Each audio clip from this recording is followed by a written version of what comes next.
Hello দর্শক, আসসালামু আলাইকুম।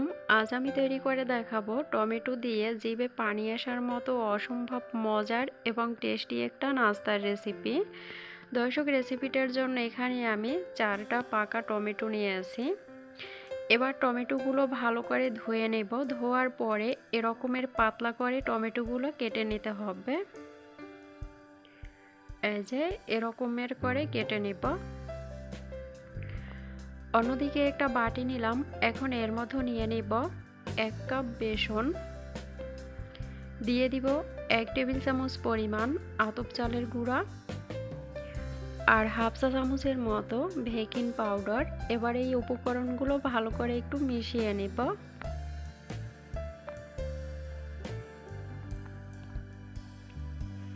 এখন দিয়ে দিব হাফ চা চামচের মতো ভাজা জিরার গুঁড়া, হাফ চা চামচ হলুদের গুঁড়া, হাফ চা চামচ ভাজা মরিচের গুঁড়া, অল্প একটু লাল মরিচের গুঁড়া আর অল্প একটু গরম মশলার গুঁড়া, স্বাদ বুঝে লবণ।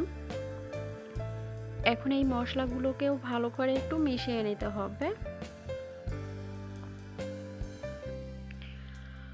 মশলাগুলো বেসনের সাথে মিশানো হলে এখন নরমাল পানি দিয়ে একটি ব্যাটার তৈরি করে নেব।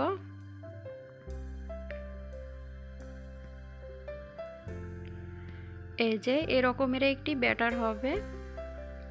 এটা কিন্তু বেশি পাতলাও হবে না, আবার বেশি ঘনও হবে না। আপনাদের একটু আমি দেখিয়ে দিই এটা কতটুকু জাস্ট ঘনত্ব হবে। এখানে একটা চামচ নিলাম। এবার চামচটা এই ব্যাটারের মধ্যে ডুবিয়ে দিলাম। এখন হাত দিয়ে এভাবে একটু দাগ কেটে নেব। এই যে দাগটা যদি লেপ্টে না যায় তাইলে বুঝতে হবে এটা আমার একদম পারফেক্ট একটি ব্যাটার হয়েছে।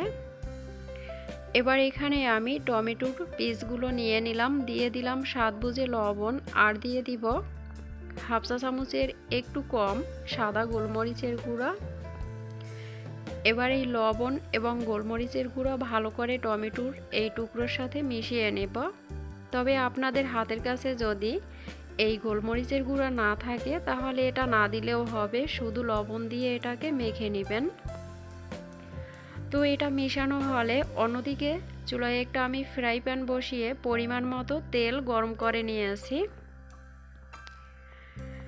এবার এখানে আমি এই টমেটোর টুকরোগুলো নিয়ে নিলাম। নিয়ে এখান থেকে একটি টুকরো নিয়ে তারপরে এই ব্যাটারের মধ্যে দিয়ে দিব। দিয়ে একটা চামচ দিয়ে ভালো করে এই বেসনের ব্যাটার টমেটোর সাথে মিশিয়ে নিতে হবে। এটা লাগানো হলে এভাবে আমি গরম তেলে এই টমেটোর টুকরোগুলো দিয়ে দিব।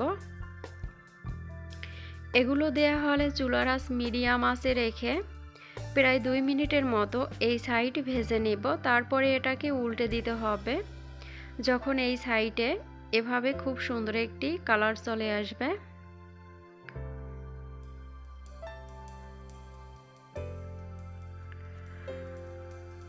তো এই টমেটোর চপগুলো উল্টে দেওয়ার পর আরও 2 মিনিটের মতো অপেক্ষা করব।